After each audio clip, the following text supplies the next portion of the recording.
Tokrat v občinskem informatorju. V Mariboru bo prihodnje leto zaživela mednarodna šola. Na BKTV delajmo dobra dela, tokrat iz Kungote in Destrnika. 10 let delovanja mesnice Emeršič v Selnici ob Dravi. Voščilo župana občine Starše. Božiček in malce nagajivi škratje razveselili otroke v Vuzenici. Od majhne viničarije do blagovne znamke Opok 27. Ta teden snežna kontrola, bo leto Zlata lisica v Mariboru, blagoslov konjev v Pernici. Žive jaslice v Sveti Trojici navdušile in ganile ne samo gledalce, ampak tudi igralce. V Kosnici ob Jereninski cerkvi na ogled 40 let stare, ročno izdelane jaslice. Lepo pozdravljeni. V Mariboru nameravajo prihodnje leto zagnati prvo mednarodno šolo v mestu. Zato do konca januarja zbirajo informativne prijave šolarjev in učiteljev. Izobraževanje v angleškem jeziku bodo izvajali za otroke od 3. do 19. leta starosti po programu IB na osnovni šoli Leona Štuklja in drugi gimnaziji Maribor.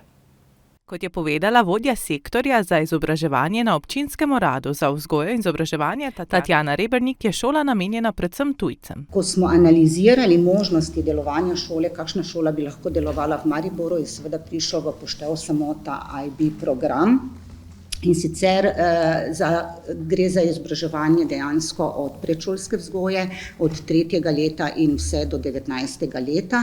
Program je namenjen otrokom tujih gospodarskih in diplomatskih predstavnikov, otrokom tujih državljanov, za katere se ugotovi, da je koristne, da obiskujejo šolo z tujim jezikom, in pa otrokom slovenskih državljanov, ki so ali pa bodo bivali v tujini. Morajo pa seveda imeti prebivališče v Republiki Sloveniji. Osnovna šola Leona Štuklja bo izvajala predšolski in večino osnovnošolskega programa, druga gimnazija pa zadnja 2 razreda osnovne šole in srednješolski program.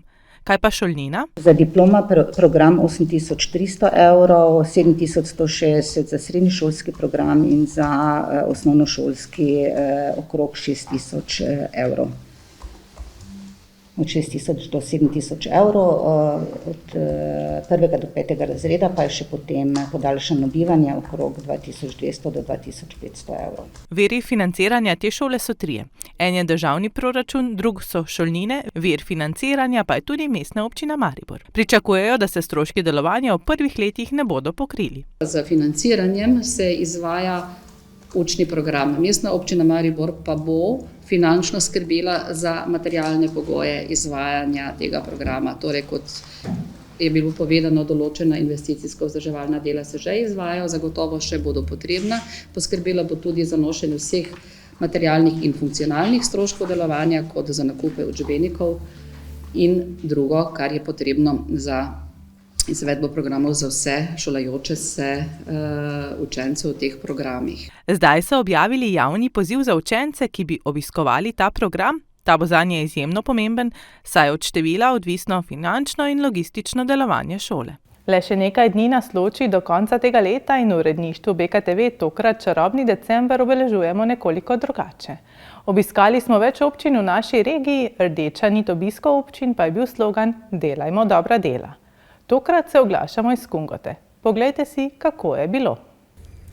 Lep pozdrav iz Kungote, tudi tu smo se ustavili v naši akciji Delajmo dobra dela. Z mano je že županja te občine, ki nam bo predstavila Božiček za en dan.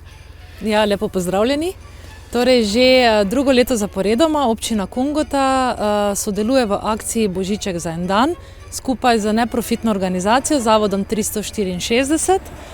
Sodelujemo pri tej akciji, da poskrbimo za tiste najranljivejše starostnike, ki mogoče drugače ne bi prejeli kakšnega darila, in z pomočjo zavoda in z pomočjo naših društev upokojencev Zgornja Kungota in Spodnja Kungota ter Karitasom bomo poskrbeli v teh dneh, da bodo darila prejeli tudi tisti, ki si ga drugače ne bi mogli privoščiti. In ravno danes se tudi skupaj odpravljamo k eni od teh gospe, ki ji boste predali darilo, kaj ne da? Tako je, torej tudi danes bomo obiskali eno našo občanko, starejšo gospo, ki bo na nek način zelo vesela našega obiska, sem prepričana. Sicer pa na občini tudi drugače skrbite za ranljive skupine prebivalcev, tako da delate na nek način dobro dela vse leto. Zelo, zelo dobro sodelujemo z Društvom upokojencev Zgornja Kungota in Spodnja Kungota v okviru projekta Starejši za starejše ker prav tako poskrbijo za tiste najranljivejše starostnike, jih obiščejo na domu, poskrbijo, da imajo zagotovljene osnovne zadeve in pa prevoz do zdravnika, lekarne in trgovine, za tiste, ki si to ne morejo privoščiti oziroma nimajo te možnosti. Prav tako zelo dobro sodelujemo z obema humanitarnima organizacijama, torej Rdečim križem Slovenije in pa Karitasom, tako da se resnično trudimo, da ljudje svojo stisko bi čim manj občutili na lastni koži oziroma kolikor je to mogoče pomagamo.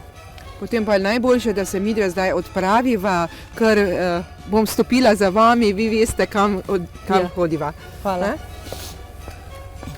Nas pa gospa verjetno že pričakuje. Tako je.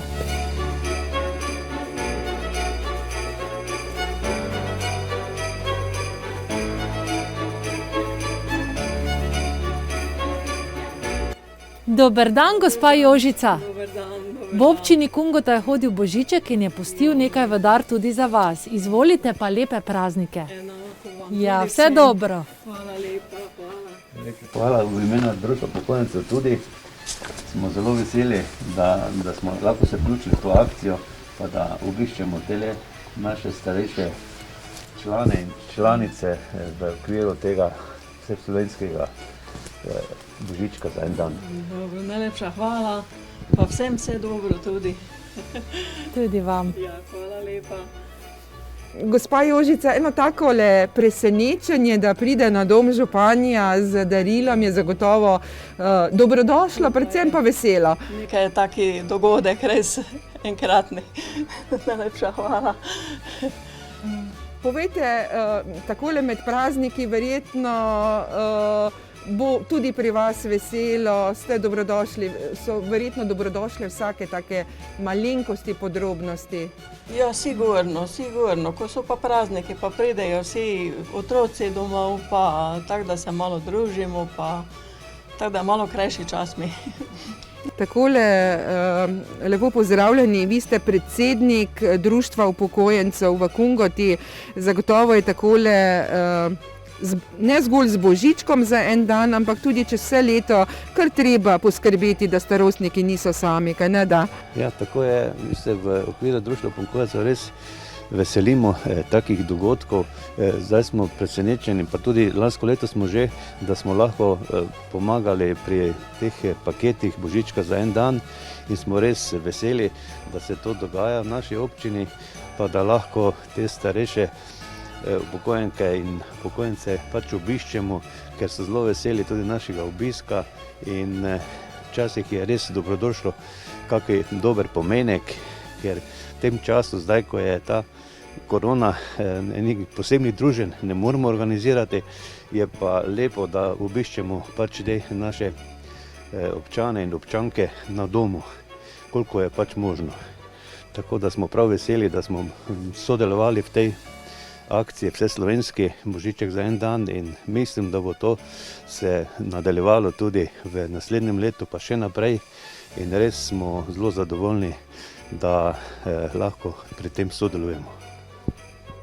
Tako, dragi gledalci in gledalke, oglasili smo se iz Kungote, kjer pravzaprav vse leto delajo dobra dela, kot smo slišali, tukaj pred prazniki pa zagotovo še malce več. Gospa županja, najlepša hvala za vaša dobra dela in seveda, da ste nas povabili. Hvala tudi vam.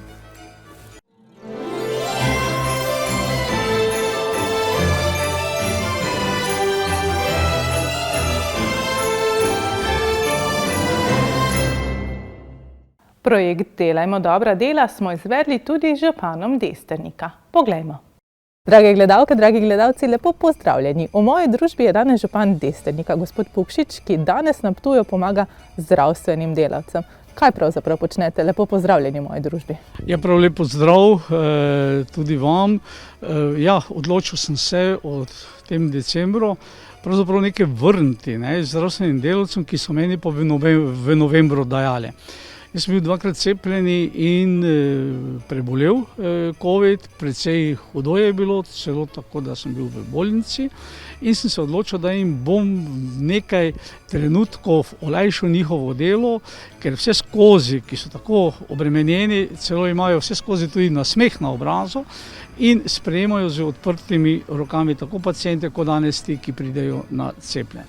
Moje delo je tisto enostavno delo, po protokolu, razkužim roke, zamenjamo maske, zapeljem jih do garderobe, kjer se odložijo oblačila, da se pripravijo za cepljenje. Torej, odločili ste se, da nekaj vrnete. Verjetno zdravstvenim delavcem trenutno res ni lahko, a se tega premalo zavedamo?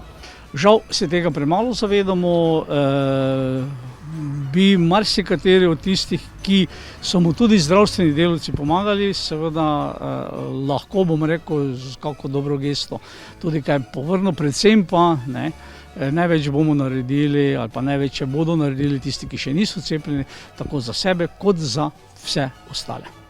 Danes jim torej pomagate tule cel dan, kaj pravzaprav ugotavljate? So ljudje tisti, ki se še pridejo cepiti in pa kako poteka dan tule? No, moram povedati, da je od jutra do 8, kaj smo začeli, pa do sedaj prav čudno v tem trenutku, nimamo guže, drugače pa ljudje stojijo čez celi šotor in pravzaprav nekako jim je to všeč, ker je prost dan, imajo čas in pridejo tako na prvo, drugo in tretjo cepljenje. Odlično, najlepša hvala zaenkrat. Najboljše, da se odpravimo pa pogledamo, kako pa dan poteka znotraj. No, moram povedati, da smo danes že cepili tudi otroke, starejše na 12 let in vsi so torej bili starši z njimi in tako dalje. Skratka, stvari potekajo. Pa gremo. Greva notri. Torej, in kako poteka protokol, ko pride oseba notri? No, to bomo sprovedli. Najprej jim razkužimo roke, potem zamenjamo maske. Ko je to narejeno, potem medicinska sestra vpiše vse podatke, jaz ga spremljam naprej, kjer se odloži oblačila in se pripravi za cepljenje. To je moje delo. Torej, in tako se počasi zaključuje delovni dan gospoda župana. Hvala lepa, da ste se udeležili tudi naše akcije Delajmo dobra dela in hvala pravzaprav, da ste pomagali danes zdravstvenim delavcem. Kar z veseljem, kot vidite, še delamo gospod in gospa. Samo malo tu počakajta in bomo šli takoj naprej. Tako, zaključil se bo nekje proti 9:30 zvečer in vesel sem, da malo pomagam zdravstvenim delavcem. Pa zelo vesel sem, da je toliko ljudi se odloča, do sedaj preko 120 že v cepljenju, kar pomeni, da bi lahko družba postala čim prej precepljena in potem tudi, da bi lahko normalno živeli. Tako, in naj s tem zaključiva današnji dan. Hvala in lep pozdrav.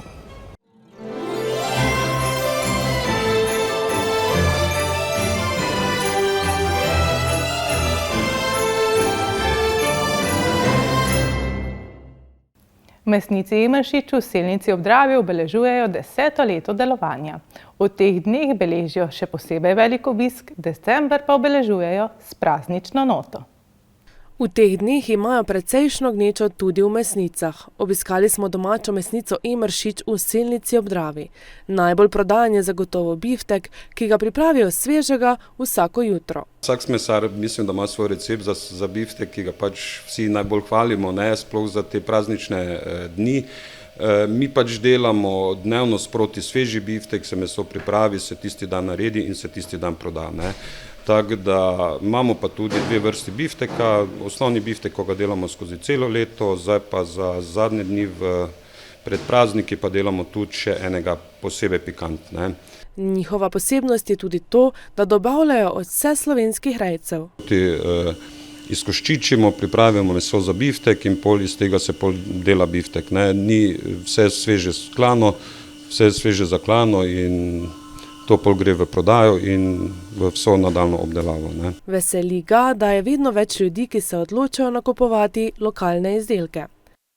Se povečuje prodaja dejansko, narod pač gleda na to, da pač dobi res sveže, stranke, ko nas poznajo, se rade vračajo, vejo, da dobijo kvalitetno dobro meso. Tako da to je pač dejansko, jaz pravim, iskrenost, poštenost do stranke, stranka se vrača, hodijo nazaj in to je pač neki čar tega. Torej, zdaj, če bi prišla jaz k vam, pa bi rekla, dobim 10 ljudi za novoletno zabavo, svetujte mi, kaj jim naj pripravim, kaj bi mi svetovali? Ja, klasika. To je zdaj pač neka želja, dejansko pa še vse na krožnik. Dejansko kakšna mrežna pečenka, biftek, klasika, jaz mislim, da to še vedno najbolj velja, ne? To tudi ljudje najbolj kupujejo in pač najbolj uporabljajo. Ne? Za novo leto pa pol še kakšna kisla juhca od zadaj, ne, pač ponavadi pa še za te praznike.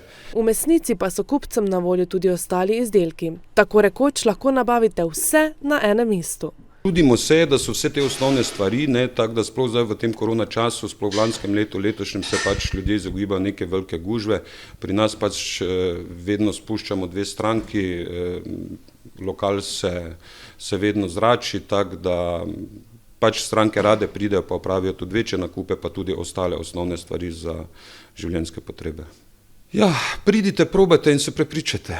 V mesnici sicer zbirajo tudi sredstva za družine v stiski. Darujete lahko 1 evro in s tem nekomu polepšate dni. Na zbrano vsoto bo domača mesnica podarila 20% popust pri nakupu mesa in mesnih dobrot. Sredstva se še naprej zbirajo tudi na računu Palčice Pomagalčice. Ob skorajšnjem zaključku leta vam vošči tudi župan Starš Stanislav Grajfoner. Drage občanke in občani občine Starše, leto 2021 je za nami. Bilo je uspešno. Projekti, ki jih izvajamo, so zahtevali veliko truda in trdega dela, a brez tega ne gre. V želji, da bi storili čim več za skupno dobro vseh nas v občini Starše, včasih razmišljamo že izven okvirjev. Kar je možno le, če nas ni strah porazov, napak, ki jih delamo vsi. Iz vsake napake se tudi kaj naučimo. V iztekajočem letu smo imeli še dodatno nalogo, skrb za svoje zdravje in zdravje ljudi okoli nas. Ne vemo, kako dolgo nas bodo še spremljali ukrepi in omejitve, prav pa je, da smo previdni in odgovorni, da ostanemo zdravi. V novem letu 2022 se odpirajo vrata novih priložnosti, jih moramo znati izkoristiti.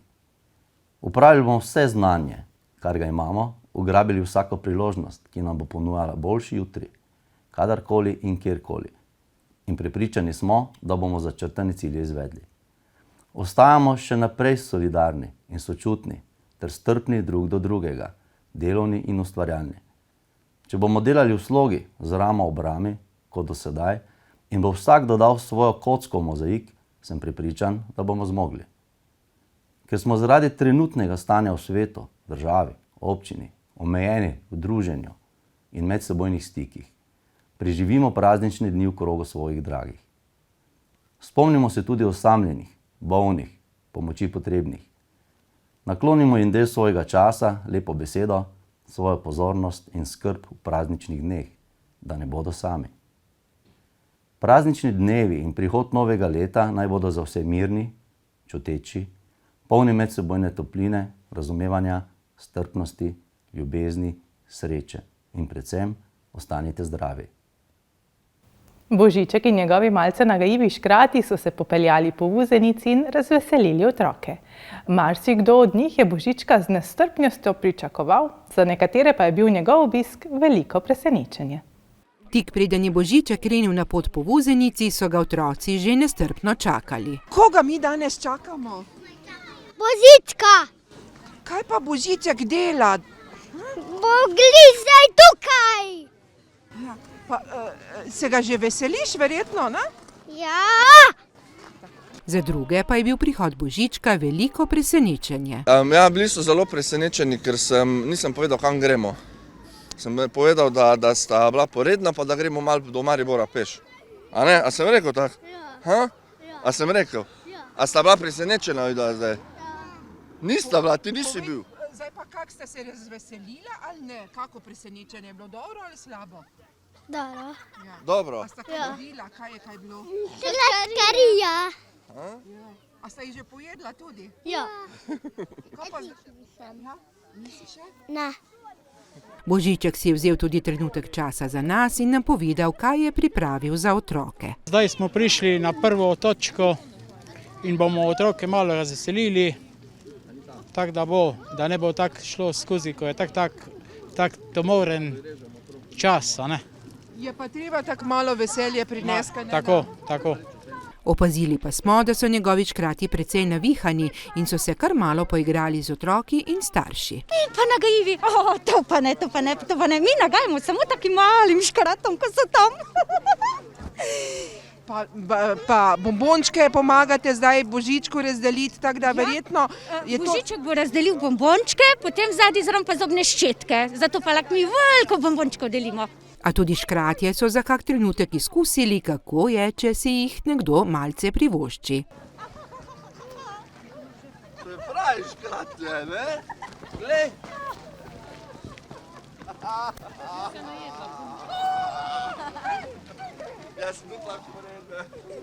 Otroci pa so kljub živahnemu druženju z Božičkom in škrati želeli še več. Ne, meni je pa malo. Kaj pa bi ti pravzaprav rad, kak? Da je bolj dolgo tu. Bi mu tudi kaj povedal, ali si mu že mogoče kaj napisal, kako pismo ali pa kaj? Ja, smo že smekico postavili. Pa si kaj posebej zaželel? Ja, igrače. Ti je všeč, da je tak prišel naokoli? Ja. Kaj ti je bilo zdaj najbolj všeč? To, da se je tako lepo nasmejal, pa to. Kaj pa škrati, so ti kaj nagajali? Taki malo nagajivi so bili za videti. Ne. A ti je dovolj takle, da Božiček vsaj malo prišel naokoli? Seveda. Več kot preveč.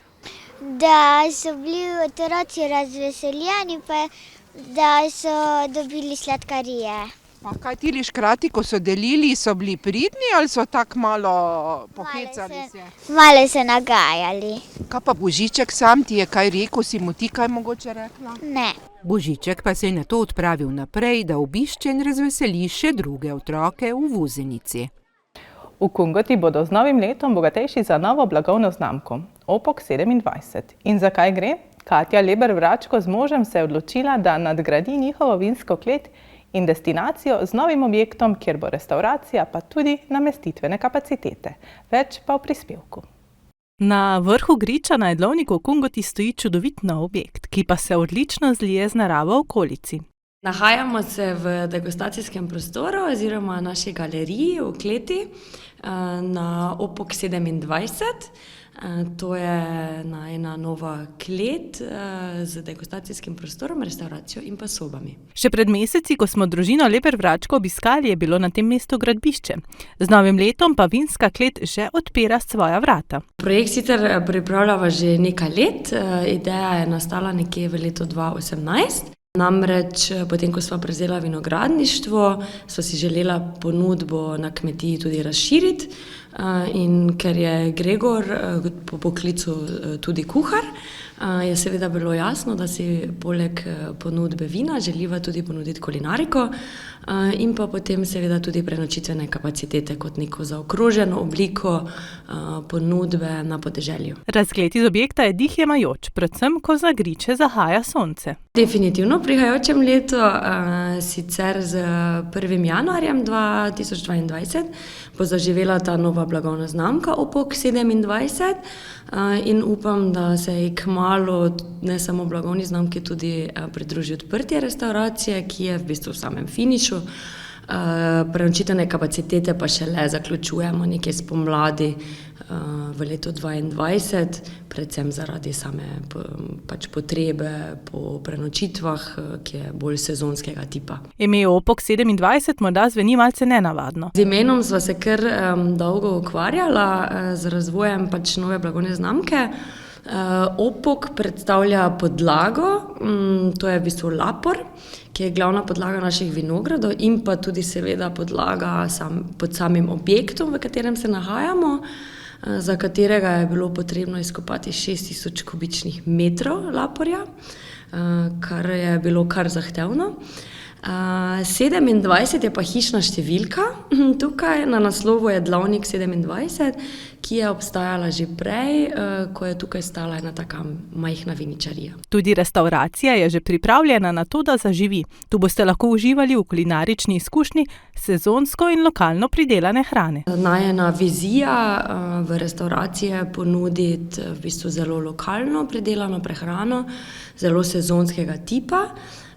Bo sicer torej fiksni odpiralni čas, planiran od četrtka do nedelje z normalnim jedilnim listom, ki pa bo, kot sem rekla, zelo sezonsko in pa lokalno obarvan in bo ponujal mogoče malo manjši nabor jedi, v bistvu v vsakem primeru pa zelo pristen nabor jedi. Vinska klet se razprostira na dobrih 400 kvadratnih metrih. Je razdeljena sicer na dve kleti, v eni strani se predeluje v bistvu sveža vina, ki zorijo v inox cisternah, na drugi strani kleti, ki pa je taka bolj romantična, pa imamo lesene barik sočke, kjer zorimo vina bolj polnega okusa. V prostoru, kjer nas zakonca sprejmeta, je vse urejeno do potankosti. Načeloma je ta prostor namenjen predvsem degustacijam vina, saj omogoča tudi direkten pogled v klet v času degustacije in tako morda malo bolj pristen občutek pri poskušanju vin. Njihov rumeni muškat je poznan skorajda vsakemu ljubitelju vina. Imajo tudi muškatno peneče vino. Bom rekla, da glede na količinsko prodajo vina zagotovo v prednosti rumeni muškat, saj iz tega grozdja pridelujemo tako mirno vino kot tudi peneče vino. In pa zelo priljubljene tudi sivpino. Lokacija idilična kot je, bo gotovo priljubljena tudi za poroke.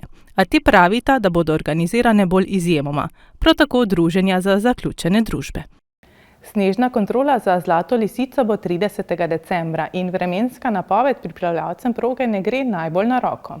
Marprom je sicer vse dni, ko je bilo vreme primerno zasneževal, da so naredili dovolj snega. Podrobnosti pa v prispevku. Snežni topovi te dni ob smučarski strmini mirujejo. So pa na progi smučarji, ki uživajo na Pohorju. A snežni stadion ni odprt, saj se čaka na tekmovanje za Zlato lisico in optimalno pripravo proge za takrat. Mi smo naredili vse, kar je bilo v naši moči glede na vremenske pogoje, ki smo jih imeli. Se pravi, tam od 20. novembra smo bili pripravljenosti za izdelavo snega in smo dobesedno skoraj čez vsako minuto izkoristili, da se proizvaja sneg. Mi imamo kar nekaj snega v kupih pod to snežno podlago, ki ga pa glede na to, ko ste sami vidite, da so vremenske napovedi, da ne vzdržijo niti za 24 ur naprej, ne razgrinjamo. V zgornjem delu je proga brez dileme dovolj dobro pripravljena, tudi debelina snega je zadostna. V spodnjem delu pa, kot sem rekel, pač ta sneg ohranjamo pod kupi, sicer je vse skupaj steptano, tako da smo čim bolj stisnili skupaj in čakamo, kaj bo pač reklo vreme. No? Govoriti o vremenski prognozi do 8. januarja, ko je planirana Zlata lisica, je vsekakor preuranjeno. Direktor Marproma sicer pravi, da se je letos orientirati na napovedi zelo nehvaležno. Jaz kaj takega ne pomnim, pa tudi mislim, da nihče ne pomni, da vremenska napoved za 2 dni naprej ne vzdrži. No. Do sedaj se še popolnoma ničesar, kar je bilo dolgoročnega, ni uresničilo. Na vse zadnje, če bi samo 48 ur nazaj pogledala vremensko napoved, bi mi dva danes tukaj stala na 13 stopinjah, tako pa so stopinje okoli ničle. Snežna kontrola bo že ta četrtek 30. decembra. Je pa seveda to vse v rokah Markusa Majerja, se pravi tehničnega delegata FISE, ki bo o tem odločal. Po slabih izkušnjah, ki jih imamo, je tekmo kljub idealnim razmeram že odpovedal zaradi slabe vremenske napovedi v naslednjih 14 dneh. Določene zahteve bodo morale biti izpolnjene, če bodo želeli tekmovanje obdržati na Mariborskem Pohorju. On pričakuje 40 cm v širini 60 metrov razgrnjenega snega. Ta trenutek mi to lahko zagotovimo.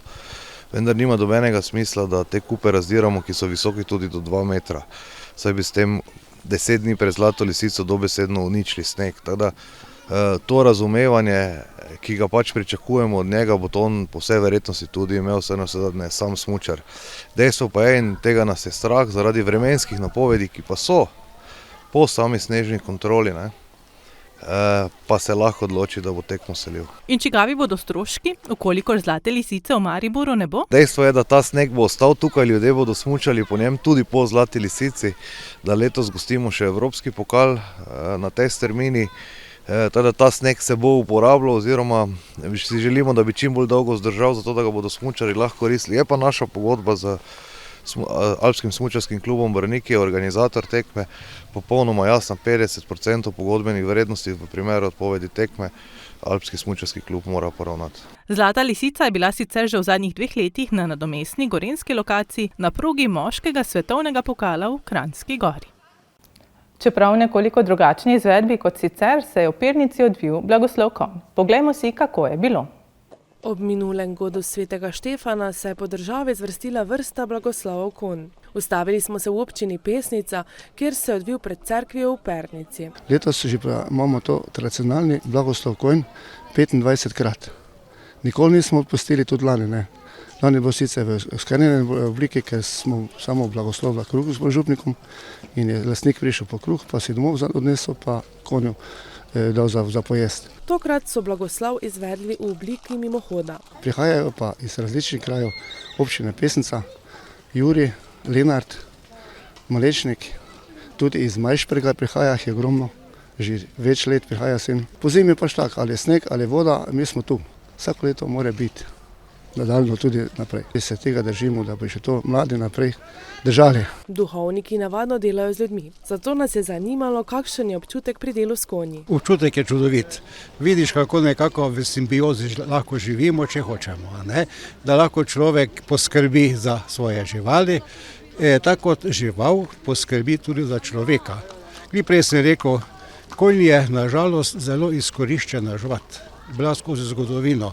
Na njegovem hrbtu so šli sicer na obiske, dobro želeli, žal pa tudi so šli na vojne pohode pobijati. To mi nekako da misliti, ne? Kaj človek lahko z živaljo naredi ali pa je živali naredi. Zadnje čase pa je seveda konj sploh preko čisla žvat, ja, tudi za športne prireditve, potem tudi za osebno zadovoljstvo. In ljubezen do živali smo začutili tudi mi. Torej danes ste se udeležili blagoslova konj, že to tradicionalno vsako leto počnete? Ja, zdaj že kar enih par let hodimo sem vsi skupaj, pač čim več prijateljev se proba zbrati, da pridemo pa pač svečano blagoslovimo tudi konje. Mi se žegnanja udeležujemo že kar nekaj vrsto let. Odkar smo tu na Štajerskem koncu, to je zdaj 7 let, se ga redno udeležujemo v Pernici. Smo konjarji po duši in po srcu, tako da so konji naši družinski člani. Prihajamo iz Polenšaka, iz skrivnostnega ranča in nas je danes kar precej tukaj. Med tistimi, ki so pripeljali blagosloviti konja, smo zasledili tudi nekaj mladih obrazov. Jaz jaham že od 2. leta. In dedi me je spravil sploh, da sem začela jahati. Kakšen je občutek, ko jahaš? Zanimivo, zato ker te miga pa še razgibaš se, ko moraš na konja priti gor. To je Pika, stara je 16 let, pa dobila sem jo nekje letos januarja. Jaz jaham sama zdaj med vikendi, zato ker sem drugače doma v Mariboru, zdaj pa med vikendi pa pridem, pa včasih, če je toplo, jaham. Konji so moja najljubša žival. Želja v konjeniškem klubu je, da bi jim ukrepi prihodnje leto omogočili tradicionalno ježo oziroma povorko, na kateri se navadno zbere več kot 100 konjev. Kaj boš povedal? V Sveti Trojici v Slovenskih Goricah so uprizorili spektakularne žive jaslice, tako da so se nastopajoči odpravili po glavnem Trojiškem trgu in na posameznih postajah uprizorili posamezne epizode. Turistično društvo je vložilo izredno veliko truda v priprave in izvedbo živih jaslic, pri katerem nista manjkala niti pevski zbor Kud Sveti Frančišek, niti zbor angelov. Trojičani smo se v zadnjem času že nekako navadili na decembrske prireditve in nekako smo ljudem hoteli ponuditi nekaj, kar bi bilo v tem času primerno. Vsi vemo, da so ukrepi zaradi epidemije posebni in nekako času in epidemiji primerno se nam je zdelo, da uprizorimo žive jaslice. Hoteli smo tudi izkoristiti čudovito kuliso. Naš Trojiški trg je ena sama velika kulisa in že bi skoraj ne bilo lepo, če tega ne bi izkoristili in to smo letos naredili. Hvala vsem, ki so sodelovali. Tu imamo tudi idejno vodjo, ki igra Marijo, Tatjana Klobasa. Najlepša hvala tudi njej. Zahvaljujem se tudi vsem sodelujočim, seveda občini, ki je takoj projekt podprl in vsem tudi, ki so prišli. Tatjani Klobasi se je porodila ideja o prizoritvi živih jaslic prav na posebnem kraju in posebnem času. Moram povedati, da sem se to domislila pri Maši.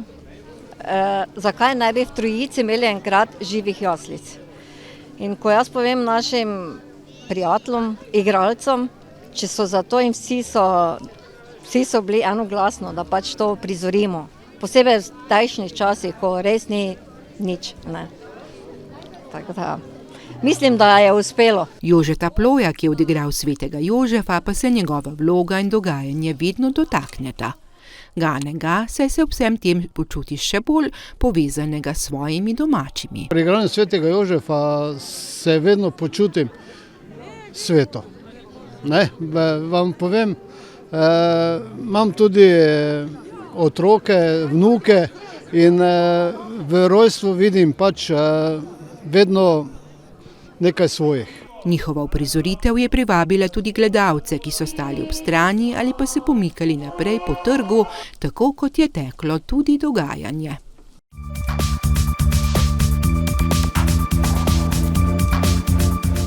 V Jarenini so v Kosnici ob cerkvi Marijinega vnebovzetja postavili na ogled kar 40 let stare in ročno izdelane jaslice. Članice rokodelske skupine Pridne mravljice so pripravile razstavo jaslic v Kosnici. Pravzaprav so si želele postaviti jaslice že lani, letos pa se jim je želja uresničila. Marjeta Krajnc sodeluje v zelo ustvarjalni ročnodelski skupini Pridne mravljice, kjer so članice skupaj pripravile razstavo jaslic. Pri nas imamo eno ročnodelsko skupino Pridne mravljice in to smo te priletne ženske, ki se srečujemo enkrat na teden, zdaj v tem času, ko je korona malo manj, ampak letos smo se odločili, da bomo postavili te jaslice v Kosnici naši. In to je bil plan že lani, ampak zaradi situacije tega nismo mogli narediti. Letos pa smo vztrajali, da to postavimo. Ročno izdelane lutke pa so pravzaprav delo gospe Marjete in njene sestre. Lutke jaslic so stare 40 let. In takrat sva na pobudo našega takratnega duhovnika, Velebere Izidorja, z mojo sestro izdelale te figurice, vse pastirčki, Marija, Jožef, Jezušček. In takrat so se nekaj let postavljale v cerkvi, ampak potem, ko so kasneje prihajali drugi duhovniki, ni bil več interes. In takrat so se jaslice postavile in so do letos samevale na našem podstrešju. V Kosnici pa so na ogled tudi drugi izdelki. Kar pa je okrog jaslic, skupine ovčk, pa smo izdelali vse na naši delavnici z temi gospe, ki so tudi notri napisane. Na ogled bodo tudi v zadnjih dneh praznikov. V torek in četrtek od 16. do 18. ure, nedelja, sobota in nedelja pa od 9. pa do 17. ure. Do svečnice bojo jaslice postavljene tukaj. Potem pa jih bodo pospravili in jih, upajo, lahko ponovno pokazali naslednje leto, da jih vidi čim več ljudi. Toliko za nocoj oddaje Občinski informator. Poglejmo še, kaj se te dni dogaja v naših krajih. Jutri v četrtek se ob 15. uri v Mariboru odpira ulični bistro, ki se nahaja v neposredni bližini znanega kinocentra. Sveže novice pa najdete na spletnih portalih lokalec.si in mbreport.si. Želim vam lep dan še naprej in nasvidenje.